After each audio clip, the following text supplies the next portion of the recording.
तो दोस्तों नमस्कार, मैं हूं अनिल और रेसलिंग सुपर धमाल में आपका स्वागत है।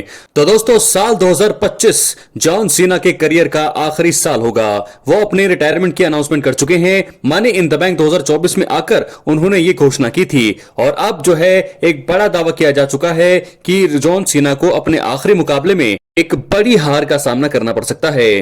दोस्तों आपको बता दें कि WWE एनालिस्ट सैम रॉबर्ट्स ने जॉन सीना के आखिरी मुकाबले को लेकर अपने नॉर्थ सैम रेसलिंग पॉडकास्ट में विचार रखे हैं।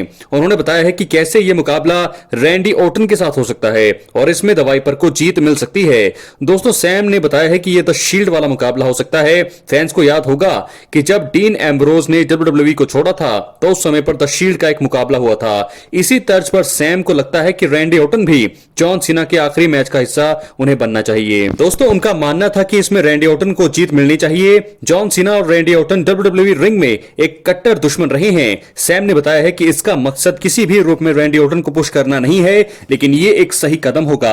उनका कहना था कि ये एक सही तरीका होगा जिससे ये कहा जा सके कि जॉन सीना को उनके आखिरी मुकाबले में रैंडी ऑर्टन से हार मिली है। सैम ने इस दौरान भी द शील्ड का भी उदाहरण दिया। सैम रॉबर्ट्स ने कहा, इसका यह अर्थ है कि साल भर के अंदर कई लोग जॉन सीना को हरा सकते हैं। ऐसा जरूरी नहीं है कि यह सिर्फ आखिरी मुकाबला हो। अगर बात करें आखिरी मुकाबले की तो जॉन मॉक्सली ने जब WWE छोड़ा था तो उन्होंने एक मुकाबला किया था जिसमें द शील्ड साथ में थी। यह सिर्फ द शील्ड से जुड़ा हुआ था क्योंकि फैंस ये चाहते थे। जॉन सीना लोगों को पसंद है। जॉन सीना का आखिरी मुकाबला उन्हें गुड बाय कहने वाला होगा और इससे बेहतर क्या होगा अगर रैंडी ऑर्टन उन्हें हराते हैं। दोस्तों आपको बता दें कि रैंडी ऑर्टन की स्टोरी इस समय हील केविन ओवेंस के साथ चल रही है। ये दोनों क्राउन ज्यूल 2024 का हिस्सा थे और मैच के लिए दोनों रिंग में भी आ गए थे, लेकिन इससे पहले ही केविन ओवेंस के हमले के चलते मुकाबला कभी भी शुरू नहीं हो पाया।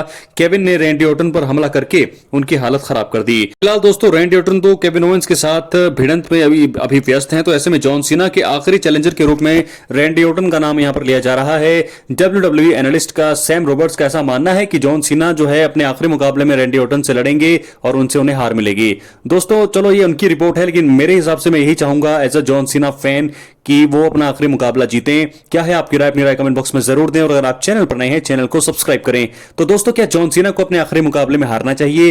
क्या सैम रॉबर्ट्स की बात सही है? लेकिन मेरे हिसाब से जॉन सीना को अपने आने वाले मुकाबले जो है बड़े बड़े सुपरस्टार्स के खिलाफ, खासकर आखिरी जो भी उनका मुकाबला होगा वो उन्हें जीतना चाहिए। दोस्तों क्या होगा ये तो वक्त बताएगा, लेकिन चलिए हम अब बढ़ते हैं अगली स्टोरी की तरफ जो जुड़ी है रोमन रेंस के पिनफॉल से।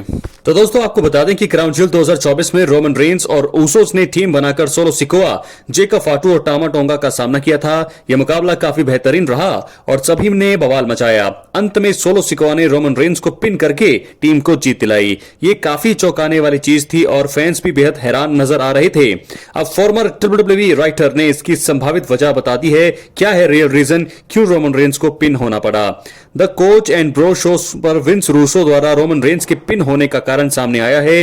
उन्होंने बताया है कि नए ब्लड लाइन के पास उतनी स्टार पावर नहीं है और शायद इसी वजह से रोमन रेंस ने पिन को लेकर के सोलो सिकोआ समेत उनके साथियों को सर्वाइवर सीरीज वॉर गेम्स 2024 से पहले ताकतवर दिखाने का फैसला किया।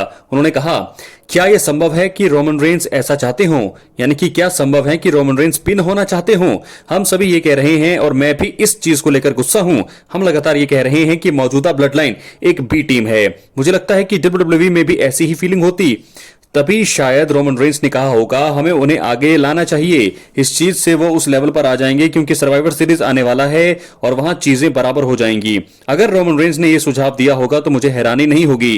तो दोस्तों ऐसे में साफ तौर पर उनका कहना है कि रोमन रेंस इस चीज को लेकर के मान गए होंगे कि उन्हें पिन होना है, जिसके चलते वो पिन हुए और सबसे बड़ी जीत यहां पर हुई है सोलो सिकोआ और उनकी टीम की। इससे क्या हुआ है कि वो बहुत ज्यादा मजबूत हैं और ऐसे में अब रोमन रेंस जैसा पावरफुल बनने के लिए रोमन रेंस को पिन करना बहुत जरूरी था और ऐसा रोमन रेंस भी चाहते होंगे, तभी सर्वाइवर सीरीज के लिए बिल्डअप हो सके। तो तैयार हो चुका है पूरी तरह से बिल्डअप। क्राउन ज्यूल 2024 में रोमन रेंस और रूसोस पर सोलो सिकोआ के नए ब्लड लाइन ने दोस्तों मैच के बाद भी हमला रखा था जारी। सोलो जे को निशाना बनाने वाले थे, तभी सैमी ज़ेन आ गए।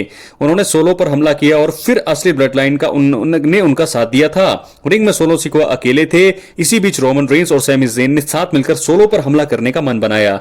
हालांकि सिकोआ वहां से हट गए और सैमी का मूव गलती से रोमन रेंस पर लगा। इसके बाद से स्टोरी और भी ज्यादा रोचक बन गई है और फैंस देखना चाहते हैं कि ये एंगल किस ओर जाएगा और क्या होगा आने वाले समय में। तो फिलहाल दोस्तों हमें तो इतना पता है कि सैमी ज़ेन जो है रोमन रेंस के ग्रुप में ज्वाइन होंगे, वो चाहे कभी भी होंगे, किसी भी सिचुएशन में होंगे, लेकिन होंगे जरूर। लेकिन फिलहाल रोमन रेंस के पिन होने का सबसे बड़ा कारण यही है ताकि सर्वाइवर सीरीज का बिल्डअप हो सके। सर्वाइवर सीरीज में सोलो सिकोआ की ब्लड लाइन रोमन रेंस की ब्लड लाइन से ज्यादा ताकतवर दिखे या हो सके बराबर दिखे। क्या है आपकी राय, जरूर दे। बहुत बहुत धन्यवाद।